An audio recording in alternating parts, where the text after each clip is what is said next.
आज जो एक्टिविटी हम करने वाले हैं वो एक्टिविटी है रिफ्रैक्शन थ्रू ग्लास प्रिज्म। एक ग्लास के प्रिज्म से प्रकाश का अपवर्तन। इसके लिए जिस मटेरियल की हमें ज़रूरत है वो है एक ग्लास प्रिज्म, एक वाइट पेपर, एक पेंसिल और एक स्केल। पहले प्रिज्म को समझ लेते हैं। प्रिज्म एक 3 डायमेंशनल ऑब्जेक्ट है जिसकी 3 सरफेस रेक्टेंगल होती हैं। ये देखिए, ये एक सरफेस, ये नीचे की सरफेस और ये लेफ्ट की सरफेस। ये 3 सरफेस इसकी रेक्टेंगुलर हैं और फ्रंट और बैक के सरफेस जो हैं वो ट्रायंगुलर हैं। तो इस तरह से 5 सरफेस से ये कवर्ड है और ये ग्लास का बना हुआ है।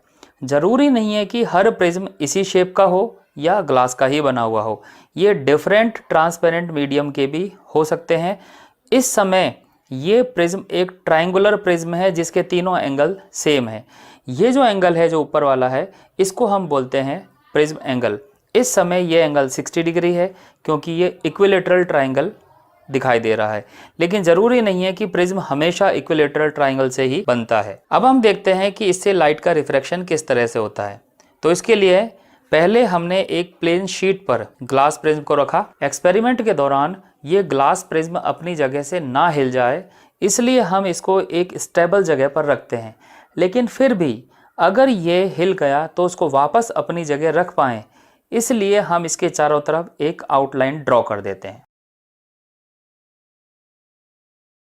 आउटलाइन ड्रॉ करने के बाद हम इस प्रिज्म को इस जगह से हटा देते हैं। हम देख सकते हैं सामने हमें आउटलाइन नज़र आ रही है।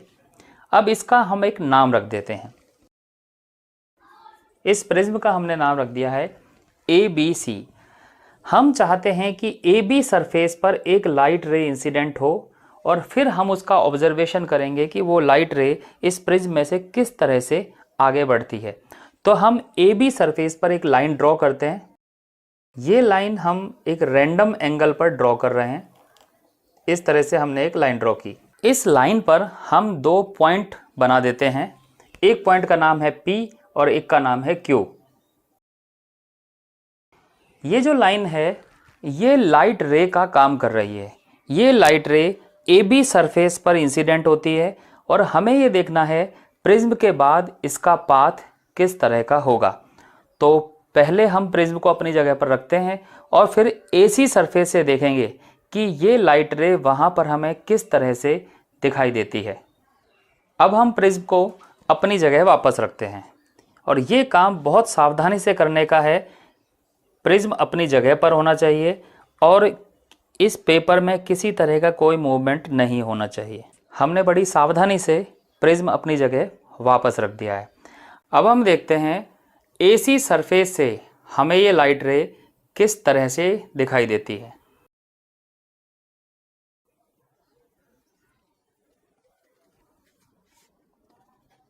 देखिए हमें 2 लाइट रे दिखाई दे रही हैं।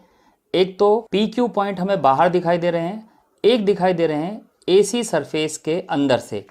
जो लाइट रे हमें AC सरफेस के अंदर से दिखाई दे रही है हमें वही लाइट रे हमें इसकी ज़रूरत है। तो हम इसके अलोंग आने वाली लाइट रे ड्रॉ करते हैं। ड्रॉ करने के लिए हम इसी के अलोंग स्केल को रखते हैं और इसी के अलोंग एक लाइन ड्रॉ करते हैं। देखिए इस तरह से हम स्केल रखते हैं और हम इसी लाइट रे को आगे बढ़ाते हैं। हम चेक करते हैं कि ये हमें एक ही लाइन नज़र आ रही है कि नहीं। तो अब देखते हैं ये लाइन, ये तो वो लाइन है जो हमने बाहर से ड्रॉ की है और ये वो लाइन है सामने जो हमें ग्लास प्रिज्म में से आती हुई नज़र आ रही है। और हमारा काम है ये पूरी लाइन एक ही लाइन नज़र आए इस तरह से हमें लाइन ड्रॉ करनी है। इसके बाद हम प्रिज्म को अपनी जगह से हटाते हैं और जो लाइट रे हमने ड्रॉ की है उस लाइट रे को हम कंप्लीट करते हैं जिस तरह से कि PQ लाइट रे प्रिज्म की सरफेस AB पर टच कर रही है उसी तरह से ये लाइट रे भी AC सरफेस को टच करे।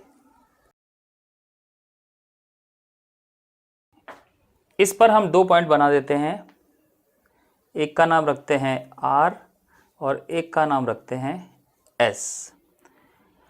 तो हम देख सकते हैं प्रिज्म ने आने वाली लाइट PQ का जो पाथ है वो बदल दिया है और उसको मोड़कर RS की तरफ कर दिया है।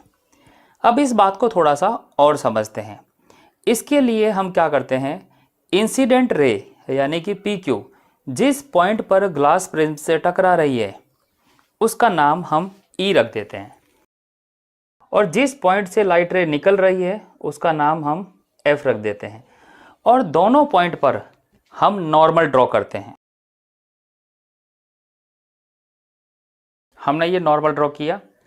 हम देखते हैं इंसिडेंट लाइट का नॉर्मल के साथ एंगल, ये एंगल है I, और इमर्जेंट रे का नॉर्मल के साथ एंगल है, इस एंगल का नाम रख देते हैं E।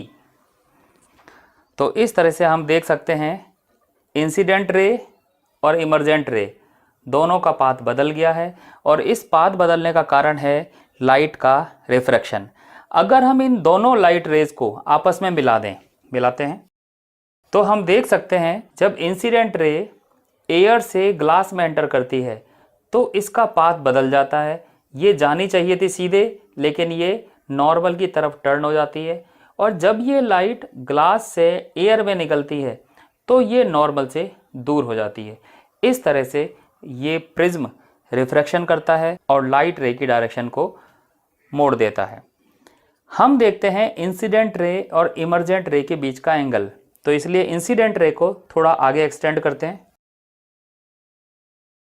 और इमर्जेंट रे को थोड़ा पीछे एक्सटेंड करते हैं। तो हम देखते हैं इंसिडेंट रे और इमर्जेंट रे के बीच में भी एक एंगल बना है। इस एंगल को बोलते हैं एंगल ऑफ डेविएशन। यहाँ पर नोट करने वाली बात यह है कि यही ऐसा ही एक्सपेरिमेंट हमने ग्लास स्लैब के लिए भी किया था, लेकिन ग्लास स्लैब में पहली सरफेस और दूसरी सरफेस दोनों सरफेस एक दूसरे के पैरेलल होने की वजह से लाइट रे में जितना एंगल से डेविएशन पहली सरफेस पे हुआ उतने एंगल से डेविएशन दूसरी सरफेस पर, लेकिन अपोजिट डायरेक्शन में होने की वजह से वो वापस से पहले वाली लाइट रे के पैरेलल थी। लेकिन यहाँ पर दोनों सरफेस पैरेलल नहीं होने की वजह से लाइट रे की डायरेक्शन किसी रिजल्टेंट नई डायरेक्शन में वो दिखाई देती है। तो ये था प्रिज्म से रिफ्रैक्शन।